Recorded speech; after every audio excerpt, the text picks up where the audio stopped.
ከ0 እስከ 6 ወር ላሉ ህፃናት ውሃ መስጠት አደገኛ እንደሆነ ያውቃሉ? እንግዲያውስ ከዚህ ጀርባ ያለውን ሳይንሳዊ መንገድ ለመረዳት አብራችሁን ቆዩ።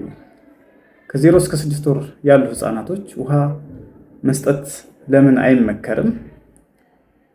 ግን ይህንን ኢንፎርሜሽን ደግሞ ሰምተው ያውቃሉ?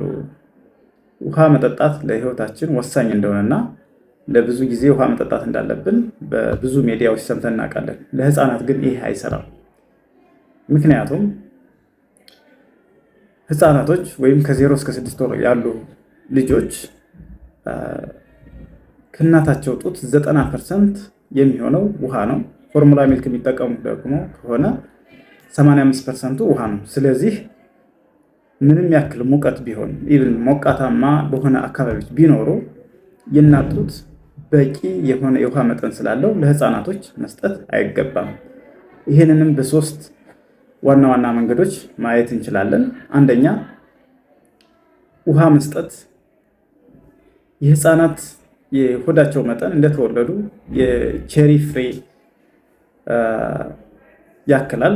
1 ወር ሲሞላቸው ደግሞ እንደ እንቁላል ታክላለች። ስለዚህ ውሃ በምንሰጥበት ጊዜ እቺ ትንሽ ሆዳቸው በጣም ትሞላለች። ስለዚህ አንደኛ ጡት መጥባት አይችሉም ወይም ፎርሙላው መውሰድ አይችሉም።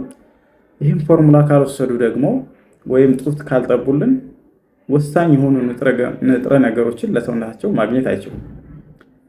ስለዚህ ይህንን ነገር ማስወገድ አለብን። በውሃ ሞልተን ለሰውነታቸው የሚጠቅማቸውን ንጥረ ነገሮች ካላገኙ ለእድገታቸው ወሳኝ አይደለም። ሁለተኛው ዋተር ኢንቶክሲኬሽን ይባላል። ዋተር ኢንቶክሲኬሽን ውሃ ከመጠን በላይ ከሆነ በሰውነታችን ወይም ቶክሲክ ይሆናል ወይም ለተለያዩ እንትኖች ያጋልጠናል። አንደኛው የህፃናት ኩላሊታቸው በጣም ያልዳበረ ስለሆነ በጣም ብዙ ውሃ ባልዳበረ ኩላሊት ሲሆን ኦቨር ፍለድ ያደርግብናል። ሌላኛው ደግሞ የደም መቅጠን ሊያስከትልብን ይችላል።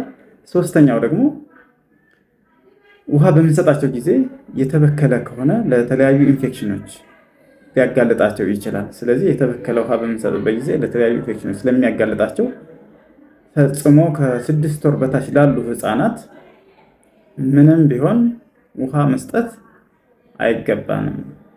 ይህንን ምክር ጠቃሚ ሆኖ ካገኛችሁት ለወዳጅ ዘመዶቻችሁ ሼር አድርጉ። ሰብስክራይብ፣ ሼር በማድረግ ቻናል ቤተሰብ ይሁኑ።